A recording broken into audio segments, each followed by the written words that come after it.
It's Tuesday, the 19th of April. Good morning, Europe. These are our top stories. The Russian offensive to take control of the Donbass region has begun as Putin moves to the second phase of his invasion of Ukraine. But Kiev says its forces will never give up. German Chancellor Olaf Scholz comes under pressure from both home and abroad to authorize the delivery of heavy artillery to Ukraine.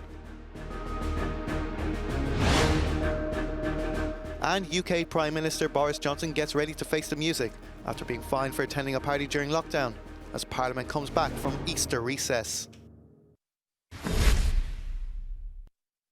The long-feared full-scale Russian offensive in the Donbass is now firmly underway and has been confirmed by Ukrainian President Volodymyr Zelensky. In his nightly speech, he reaffirmed the country's position to never give up. Now we can already state that Russian troops begun the battle for Donbass, for which they have been preparing for a long time. A significant part of the Russian army is now concentrated on this offensive. No matter how many Russian troops are driven there, we will fight. We will defend ourselves, and we will do it every day. We won't give up anything Ukrainian, and we don't need anything foreign.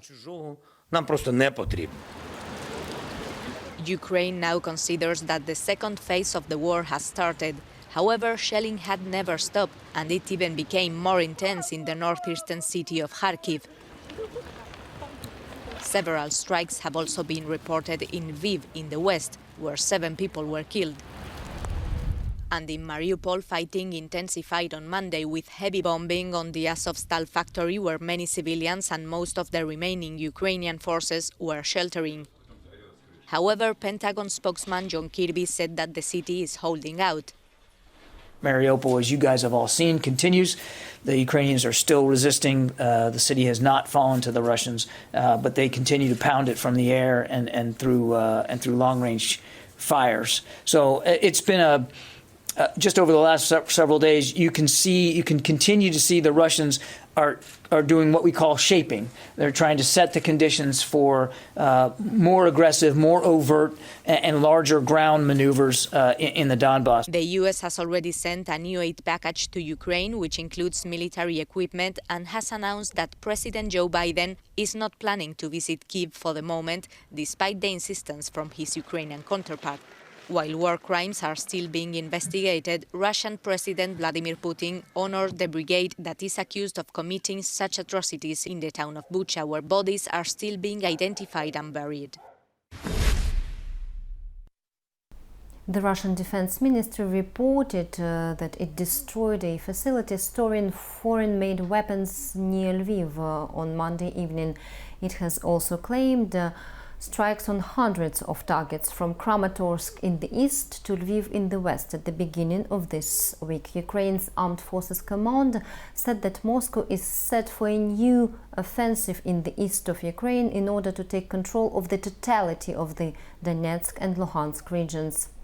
And on Monday, Russian President Vladimir Putin bestowed an honorary title to the 64th Motor Rifle Brigade for its defense of the motherland and state interests. This is the brigade accused by Ukraine of committing war crimes in the town of Bucha. Russia has been denying the accusations, saying that the atrocities have been faked. Meanwhile, the President of France, Emmanuel Macron, said on Monday that dialogue with Russia has stalled since the massacres in Bucha and other Ukrainian towns were discovered. Galina Polonskaya, Euronews from Paris.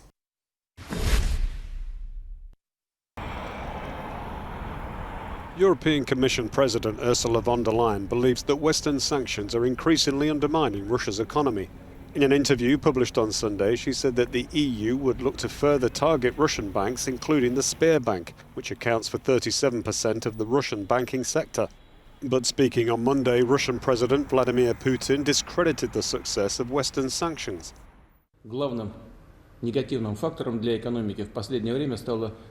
now confidently say that this policy of sanctions towards Russia has failed. The economic blitzkrieg strategy didn't work. Moreover, the initiators themselves couldn't get away with the sanctions. I am talking about inflation and unemployment growth and economic dynamics worsening in the US and in European countries. Despite Putin's statement, von der Leyen claimed in her interview for German paper Bild am Sonntag that Russian state bankruptcy is only a matter of time. She also said that the EU was working on clever mechanisms so that oil could also be included in the next round of sanctions. Elsewhere, a huge queue of trucks formed on the Poland-Belarus border as Russian and Belarusian drivers attempted to leave the EU following a sanctions deadline on Saturday.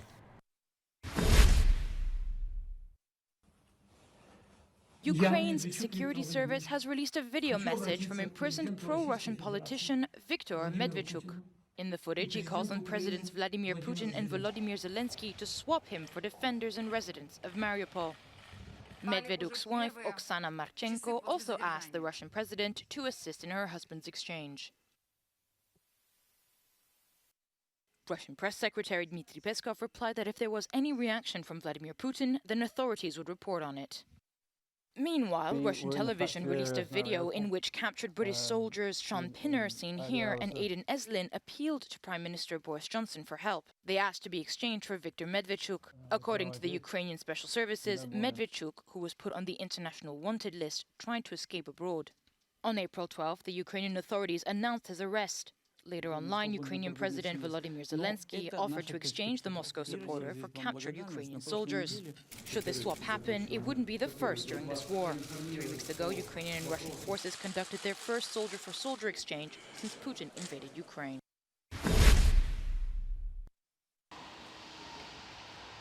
While Ukraine continually asks the West for military support, around 100 Porsche-designed Leopard 1 tanks, 60 M113 mortar carriers, as well as Bridge and Pioneer tanks have been stored up in halls and tents in Flensburg, in the state of Schleswig-Holstein, in Germany. They are all currently withdrawn from service, but would still be more than a useful addition to Ukraine's defence forces.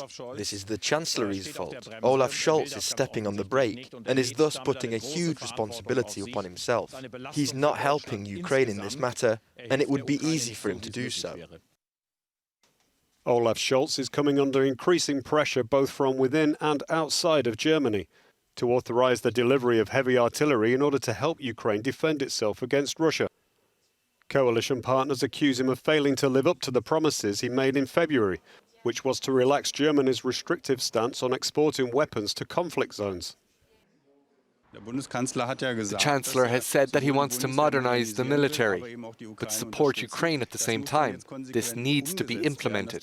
Consequently, this cannot take forever within the administration, because the war is continuing and we have to move more quickly. But cabinet members feel their policy is in line with their current NATO partners.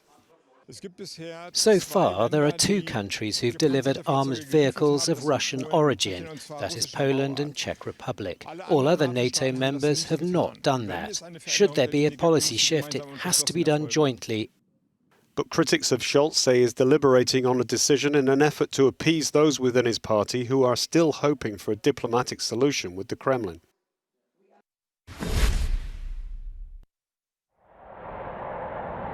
Turkey has launched a new ground and air cross-border offensive against Kurdish militants in northern Iraq. Official defense ministry footage shows Turkish jets and artillery striking targets belonging to the Kurdish People's Party, or PKK, before troops backed by aerial support made their way into the territory. The offensive was praised by the Turkish defense minister, who called the operation successful.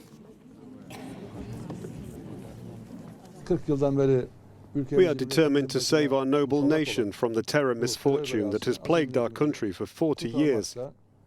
Our struggle will continue until the last terrorist is neutralized.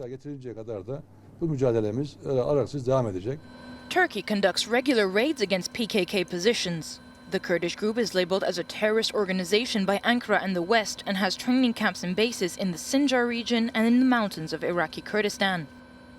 The Turkish raids into Iraq have accentuated political tensions with Baghdad, who accuses Turkey of violating the country's territorial integrity.